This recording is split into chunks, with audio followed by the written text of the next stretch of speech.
बिस्मिल्लाहिर्रहमानिर्रहीम सल्लल्लाहु तआला अला मुहम्मद व अला आलिहि व सहबिहि व बारिक वसल्लम। स्टूडेंट्स, हमारा एक क्वेश्चन जो है वो रहता था डिबेंचर का, जो पेपर के पॉइंट ऑफ व्यू से एक अहम क्वेश्चन है। Question number 15 chapter number 3 advance financial accounting written by Maroof and Sohail Afzal. तो जनाब हम उसकी समरी जो है वो देखते हैं कि ये क्वेश्चन की समरी क्या है।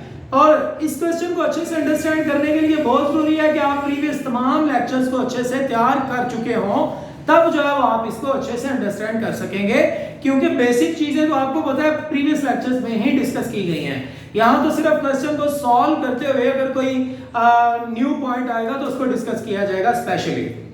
जी, तो क्वेश्चन की समरी कुछ ये है। 1 जनवरी 2010 को एक कंपनी जो है उसके ऑलरेडी डिवेंचर है 4 लाख रुपए के, और इंटरेस्ट पे करना है 30 जून को और 31 दिसंबर को साल में 2 मरतबा।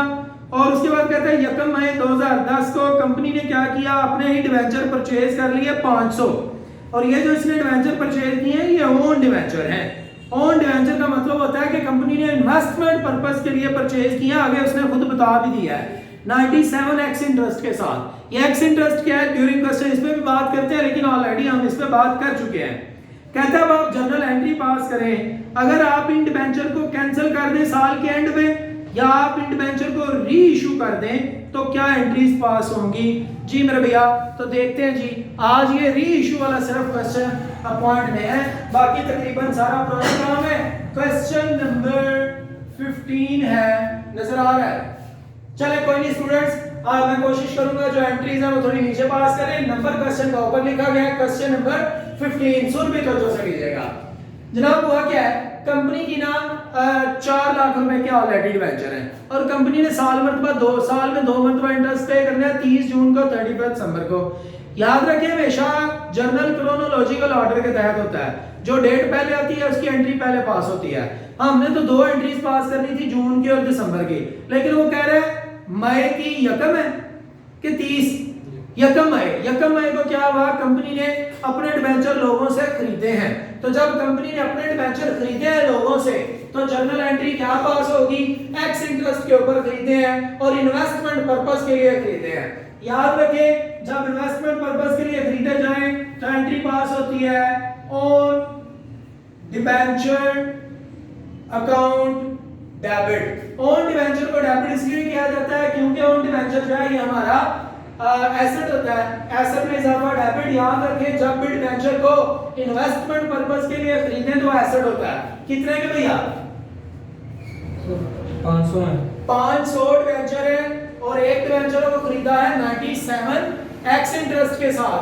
मतलब ये है कि इंटरेस्ट की वैल्यू अलग है और 97 रुपीस हम उन लोगों को दे रहे हैं जिनसे हम डिबेंचर खरीद रहे हैं। तो 500 मल्टीप्लाई बाय 97, क्या आंसर आया, 48,500। 48,500। हमने ये डिबेंचर खरीद लिए इन्वेस्टमेंट के लिए। और याद रखें जब भी हमने डिबेंचर लोगों से खरीदने होते हैं तो हमने क्या करना है, हमने लोगों को इंटरेस्ट पे करके तो फिर खरीदने होते हैं। तो जब आप इंटरेस्ट पे करेंगे तो इंटरेस्ट आपका एक्सपेंस है, एंट्री पास होगी interest on debenture account debit. Sir किस रेट से भैया, याद रखें इंटरेस्ट हमेशा फेस वैल्यू से पे किया जाता है। हमारे डिबेंचर की फेस वैल्यू 50,000 बनती है, क्योंकि 100 का एक डिबेंचर है, 500 डिबेंचर है 50,000। और इंटरेस्ट कितने परसेंट, 10%। हाँ 12% इंटरेस्ट है। और कितने माह का, जनवरी फरवरी मार्च अप्रैल। मई को काउंट नहीं करना क्योंकि मई की अकाउंट है। 4 माह का इंटरेस्ट है। जी मेरे भाई 2000 का इंटरेस्ट। और फिर हमने इसका मतलब बैंक से कितनी पेमेंट करनी है लोगों को, हमने जनाब बैंक से पेमेंट करनी है 48,500 डिबेंचर का, 2000 इंटरेस्ट का, तो टोटल कितना हो गया 50,500। ये हमारा एसेट है। एसेट में जो है वो कमी हो गई इसलिए क्रेडिट, ये एसेट है, एसेट में इजाफा हो गया इसलिए debit. Interest on debenture expense है, एक्सपेंस में इजाफा हो गया इसलिए डेबिट। ले मेरा बेटा, ये हमारा जो है वो पहली जर्नल एंट्री पास हो गई। नरेशन आपने लिखनी है on debenture purchase at ex interest.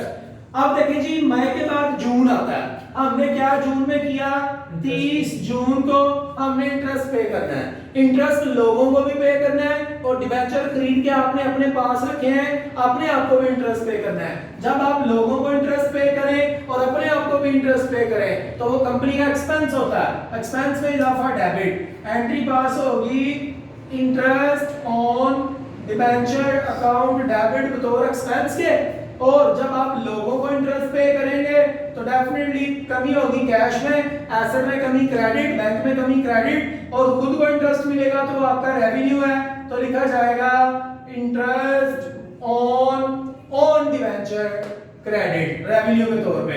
Calculation student जरा गौर से देखिएगा, स्टूडेंट हमेशा डेट और कैलकुलेशन की वजह से इस चैप्टर को मुश्किल करार दे देता है। तो जनाब अली जरा देखिएगा हमारे टोटल डिबेंचर कितने थे, 4 लाख रुपए के। 4 लाख रुपए में से 50,000 के डिबेंचर आप खरीद चुके हैं, बाकी लोगों के पास डिबेंचर रह गए हैं 3,50,000 के।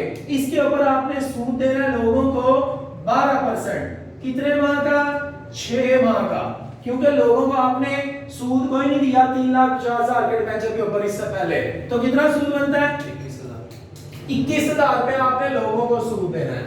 अब बारी है अपनी, आपके अपने पास डिबेंचर कितने हैं, आपके अपने पास डिबेंचर है 50,000 वाले, तो 50,000 के ऊपर 12% इंटरेस्ट जो है वो खुद को पे करना है। लेकिन आपको डिबेंचर खरीदे कितनी देर हुई है, मई और जून, अभी तो उसका 2 महीने हुए हैं, तो खुद को इंटरेस्ट हमने 2 माह का देना है। तो हमारे पास कितना सूद आ गया, 1,000। तो जनाब टोटल 22,000 रुपया एक्सपेंस में इजाफा डेबिट, एसेट में कमी क्रेडिट, रेवेन्यू में इजाफा क्रेडिट।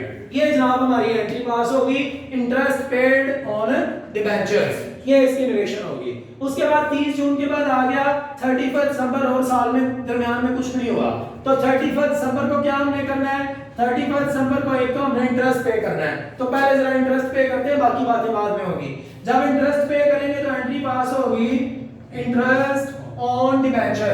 जाहिर है कंपनी जब भी सूद पे करती है तो एक्सपेंस है, एक्सपेंस में इजाफा डेबिट, खुद को इंटरेस्ट पे करेंगे और लोगों को भी। जब लोगों को इंटरेस्ट पे करेंगे तो एसेट में कमी होगी, जाहिर है उनको पेमेंट करनी है आपने, और खुद को इंटरेस्ट मिलेगा तो रेवेन्यू में इजाफे का बायस बनेगा। इंटरेस्ट ऑन डिबेंचर जो है वो क्रेडिट होगा। स्पेलिंग मेरे भाई हमें कंप्लीट लिखने हैं। कैलकुलेशन अब देखिएगा जरा, लोगों के पास कितने के डिबेंचर हैं, तो मेरे भाई लोगों के पास टोटल डिबेंचर है 3,50,000 के। 3,50,000 के ऊपर 12% लोगों को सूद देना है, 6 माह का देना है, क्योंकि लास्ट टाइम जून में दिया था और अभी जून के बाद अभी देने लगे हैं, 6 माह बनते हैं, तो ये टोटल इंटरेस्ट तो वही आएगा 21,000। और बारी आई अपने आप की, अपने आप को आपने लास्ट टाइम सूद 50,000 के ऊपर दिया था, कब, जून में, जून के बाद अपने आप को नहीं दिया, तो अब अपने आप को भी पूरे 6 माह का मिलेगा 12%। जी मेरे भैया 3,000 जी 3,000। तो टोटल इंटरेस्ट कंपनी इस तरह कितना बर्दाश्त कर रही है, 24,000। एक्सपेंस में इजाफा डेबिट, बैंक एसेट में कमी credit, interest on debenture revenue, interest on non debenture revenue में इजाफा क्रेडिट। इसकी भी आप लिखेंगे इंटरेस्ट पेड ऑन डिबेंचर्स, ये भी इसकी नरेशन है। अब जो है वो हमारा साल खत्म हो गया है, साल खत्म हुआ है, पहले तो क्लोजिंग एंट्री पास करें ना। क्लोजिंग एंट्री आप पास करेंगे, इंटरेस्ट ऑन डिबेंचर आपका एक्सपेंस है, ये भी डेबिट है, ये भी डेबिट है, ये भी डेबिट है, ये तीनों एक्सपेंस हैं। इन तीनों को पकड़ लें, 1 2 और 3, ये तीनों एक्सपेंस हैं। इन तीनों को पकड़ के जो है वो प्लस करके क्रेडिट कर दें और प्रॉफिट एंड लॉस को डेबिट कर दें, तो आपकी क्लोजिंग एंट्री पास हो जाएगी। लिखा जाएगा profit and loss account debit. हमने वैसे भी ये पढ़ा हुआ है, सारे के सारे एक्सपेंस जो है वो प्रॉफिट एंड लॉस के अंदर क्लोज होते हैं, तो profit and loss account debit और interest on debenture credit plus करना है। किस किस को, 24,000 को, 22,000 को और 2,000 को। 48,000 रुपया जनाब इंटरेस्ट था, वो हम क्लोज कर चुके हैं। इसकी नरेशन लिखेंगे interest on debenture transfer to profit and loss account. अब बारी है ये जो इंटरेस्ट ऑन नॉन डिबेंचर है और ये इंटरेस्ट ऑन नॉन डिबेंचर, ये दोनों रेवेन्यू है, इन दोनों को भी हमने जो है वो क्लोजिंग एंट्री पास करनी है। आपको पता है हमेशा जितने भी रेवेन्यूज होते हैं वो सारे के सारे प्रॉफिट एंड लॉस अकाउंट की क्रेडिट साइड पर लिखे जाते हैं। So profit and loss account credit होगा, profit and loss account credit होगा और इंटरेस्ट ऑन डिबेंचर ये जो है ये डेबिट होके खत्म हो जाएगा, क्योंकि यहाँ क्रेडिट है ना, ये भी क्रेडिट है ये भी क्रेडिट है, खत्म करना हो तो उसको डेबिट कर दें। तो जनाब कितना दोनों को प्लस करके 4000। ये ले जी प्रॉफिट, यहाँ पर हम नरेशन लिखेंगे interest on non debenture transfer to profit and loss account. ये तो हमारा हो गया काम मुकम्मल। अब आ गया दो जो उसने केस दिए थे, इसी के नीचे आपने चलना है। ले जनाब पहला केस ये है कि आपने ये जो डिबेंचर खरीदे थे नए में, इनको आप कैंसिल कर दें। जब आप कैंसिल करेंगे तो एंट्री क्या पास होगी, ये ऑन डिबेंचर जो हमारे एसेट्स हैं इनको हम खत्म कर देंगे, लिखेंगे ऑन डिबेंचर अकाउंट क्रेडिट। कितने से क्रेडिट, जितने से डेबिट है। 48,500 से हमने इसको अपना एसेट समझा हुआ था इन्वेस्टमेंट के लिए। अब इन्वेस्टमेंट खत्म हो गई, एसेट को खत्म कर दिया, क्रेडिट कर दिया। तो सर डेबिट किसको करेंगे, आप डिबेंचर को अब खत्म करने जा रहे हैं। जब डिबेंचर इशू करते हैं तो आपकी लायबिलिटी होती है, तो जब आप डिबेंचर को खत्म करते हैं तो जनाब आप उसको लायबिलिटी को खत्म करते हैं, और लायबिलिटी जब खत्म हो तो आप उसे डेबिट करते हैं। तो आप यहां लिखेंगे 12% डिबेंचर। याद रखें जब भी डिबेंचर को आपने खत्म करना हो तो डिबेंचर को उसकी फेस वैल्यू से डेबिट कर दिया जाए तो वो खत्म हो जाते हैं। कितने के डिबेंचर खत्म करने जा रहे हो, 50,000 रुपए के, लेकिन वो थे कितने के जो आपने खरीदे थे, आपने खरीदे थे 48,500 के। 48,500 खत्म कर दिया, एसेट में कमी क्रेडिट, डिबेंचर लायबिलिटी में कमी डेबिट, और आपको डिबेंचर खत्म करते हुए प्रॉफिट हो रहा है। मेरे भैया कितना प्रॉफिट हो रहा है, आपको प्रॉफिट हो रहा है 1500। ये जो 1500 है ये है प्रॉफिट ऑन रिडम्पशन, वापसी पर, डिबेंचर को खत्म करने पर हमें प्रॉफिट हो रहा है। तो नरेशन लिखेंगे डिबेंचर रिडीम्ड, ठीक है ना, फ्रॉम जनरल पब्लिक, या ये लिखेंगे ऑन डिबेंचर रिडीम्ड, ठीक है जी। तो हमने डिबेंचर को खत्म कर दिया। ये पहला केस है। दूसरा केस क्या है, अगर ये एंट्री पास ना करें और हम ये सोचें कि हम ऑन डिबेंचर को दोबारा से इशू कर देते हैं, तो बड़ी अच्छी बात है, आप अपनी इन्वेस्टमेंट को दोबारा किसी और को सेल कर दो। जब आप अपनी इस इन्वेस्टमेंट को 48,500 वाली इन्वेस्टमेंट को किसी और को दे दोगे तो ये जो आपका एसेट है ये आपका एसेट नहीं रहेगा, एसेट में कमी होगी, क्रेडिट। आप इसको ये लिखेंगे लिखा जाएगा जी on debenture account credit. Debit जितने से खत्म भी उतने से होगा 48,500। आप इशू कितने में करने जा रहे हैं, 105 में। तो जनाब जब आप 105 में इशू कर रहे हैं तो आपके बैंक में पैसा आएगा, एसेट में इजाफा डेबिट। आपने 500 ऑन डिबेंचर को 105 के हिसाब से इशू कर दिया जी।